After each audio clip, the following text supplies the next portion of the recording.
The tragedy of Mama Mobutu, the heart that failed in the palace of power. The story of Mobutu Sese Seko, the absolute ruler of Zaire, is a sprawling epic of African power, excess, and inevitable ruin. Yet, within this vast narrative, there is a quiet, profound tragedy: the life and death of his first wife, Marie-Antoinette Mobutu.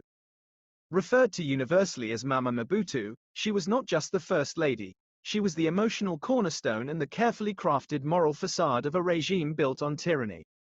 Her life was a devastating paradox: a childhood sweetheart elevated to a queen, whose heart failed under the crushing weight of a power that was never truly her own. To understand her, one must look beyond the official title and into the deep emotional bedrock that bound her to the dictator, a bond he constantly invoked to humanize himself, even as he committed unimaginable cruelties in the name of the state. She was the only person he consistently referred to as mother, a term of reverence that spoke volumes about her unique, irreplaceable position in his world, a world where genuine trust was the rarest commodity. Part 1. The Ngbandi Anchor in the Storm. Marie-Antoinette, born Marie-Antoinette Biatibwa Gogbe Yetene around 1941 in the remote Equateur province, was Mobutu's Ngbandi kinship. They were childhood sweethearts, sharing the same ancestral landscape and tribal ties, a deep-rooted connection that predated the military brass, the coups, and the diamonds. This shared heritage was the first and last layer of authentic trust in Mobutu's life. Their marriage in 1955, when Marie-Antoinette was just 14 years old, placed their relationship firmly within the traditional structures of the time, where a young woman's worth was often tied to her fertility and her ability to anchor a rising man. Mobutu, then a non-commissioned officer in the Force Publique, the Belgian colonial army, was a man of ambition, but still subject to the daily grind of military life. Their early years were not lived in the gilded isolation of a palace, but in the gritty, uncertain world of the barracks. This period forged their unbreakable bond. Marie-Antoinette was the classic soldier's wife, resilient, resourceful, and utterly devoted. She provided the stability and the domestic focus Mobutu needed as he navigated the treacherous waters leading up to Congolese independence. She gave birth to their first son, Jean-Paul, Niwa, in that turbulent year, immediately fulfilling her primary traditional role. She was the keeper of his home, the mother of his rapidly expanding line, and, crucially, the silent witness to his struggle. When Mobutu rose, not through election but through coup and counter-coup, he knew who had been with him when he was just Joseph Desire, the penniless soldier. This shared struggle, the memory of the barracks and the early uncertainty, was the wellspring of his respect, which he translated into the ultimate patriarchal honor, calling her mother. Part 2. The birth of the dynasty and the mother of the nation. The decade between the 1960 independence chaos and Mobutu's total consolidation of power in 1965 was marked by intense violence and political upheaval in Congo. Mobutu's role was central to this instability, culminating in the execution of Patrice Lumumba and his own military takeover. Throughout this bloody rise, Marie-Antoinette remained in the background, a fixed point of Catholic piety and domestic strength. Her role in those years was profound yet unseen. She was the architect of the Mobutu dynasty. She bore him an astonishing total of 9 children: Jean-Paul, Niwa, Ngombo, Manda, Konga, Nawali, Yango, Yakpwa, Kongalu, and Ndagbia. This relentless procreation was more than a personal preference. It was a potent political statement. In the highly symbolic world of African leadership, such robust fertility served as a visible guarantee of the dictator's vitality, his virility, and the long-term dynastic future of his regime. She was, quite literally, giving physical form to his power. When Mobutu seized power in 1965 and became the head of Zaire, Marie-Antoinette transitioned instantly into the First Lady. The simple, traditional wife from Banziville was thrust onto the world stage, suddenly sharing space with the Jackie Kennedys and Imelda Marcoses of the world. Yet, she maintained a deliberately traditional image. She was often seen in elaborate, beautifully tailored African garments, projecting an image of cultural authenticity and maternal warmth that sharply contrasted with her husband's often brutal reality. The title, Mama Mobutu, became an ideological weapon. It elevated her beyond merely being a wife. It made her the mother of the nation. She embodied the stability, the tradition, and the moral rectitude that Mobutu's political doctrine of authenticity claimed to represent.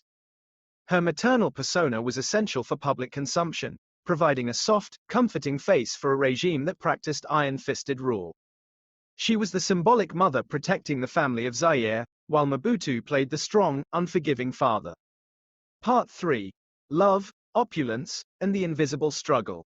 The Mobutu family's life was an astonishing display of opulence, famously centered in Badalite, the dictator's hometown which he transformed into the Versailles in the jungle. This complex featured multiple palaces, an international airport, and imported European luxury. Marie-Antoinette was the mistress of this vast, surreal empire, managing a household staffed by hundreds while raising their large family. But the palace walls, however high and thick, could not contain the emotional and spiritual conflicts. Marie-Antoinette's deep Catholic faith stood in stark opposition to her husband's state policy. Mobutu's authenticity campaign, designed to purge the nation of colonial influence, included aggressive measures against the Catholic Church, renaming saints, challenging the clergy, and promoting a secular cult of personality. Marie-Antoinette, a devoted Catholic who attended mission schools, quietly maintained her piety and supported the church, creating a silent, unresolvable tension at the heart of the home. She was the one place where Mobutu's power officially stopped. He could not command her soul. Her greatest visible struggle, however, was the pain of Mobutu's infidelity. Mobutu was a notorious womanizer.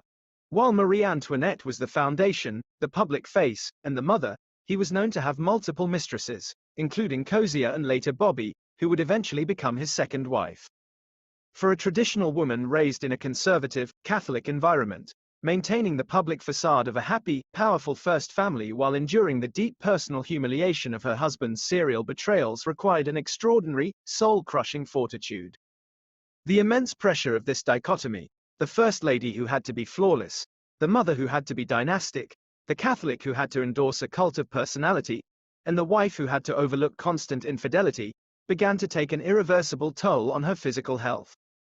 The isolation of her life, trapped in the gilded cage of Badalite, away from the genuine connections of her early life, amplified her distress. She was surrounded by servants and luxury, yet ultimately profoundly alone, her role defined by the man she married. Part 4. The Heart That Could Not Bear the Kingdom. The true tragedy of Marie-Antoinette lies in her premature death.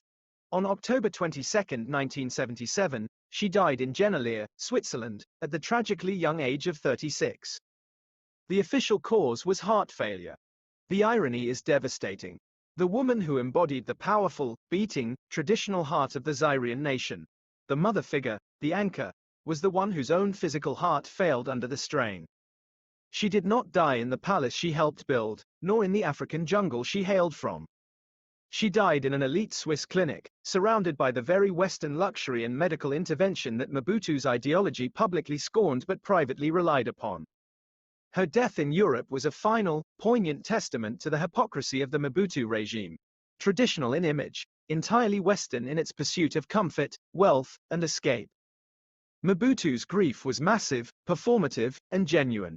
He was devastated not just by the loss of his wife, but by the loss of his anchor. Her funeral service, held in Gemina, was a grand national event, reflecting her immense public status. Mobutu's decision to mourn her publicly and extravagantly was an acknowledgement of her essential political role. Losing Mama Mobutu meant losing the symbolic mother of the nation, and he had to replace that missing moral ballast with visible, consuming grief. In her honor, Mobutu commissioned a vast mausoleum in Badalite. It was a monument to love, power, and obsession. A shrine to the woman who was the only fixed star in his chaotic universe. This structure, a massive, elaborate tomb built in the remotest corner of Zaire, served as a perpetual guarantee of his own legitimacy, resting upon the memory of his loyal, suffering first wife. He elevated her to secular sainthood, a desperate attempt to solidify the stability she represented. Part 5. The Final Relocation and the Unraveling. Marie-Antoinette's story does not end with her burial in the Badalite mausoleum. It ends with the ultimate act of disrespect, driven by the collapse of the empire she helped legitimize.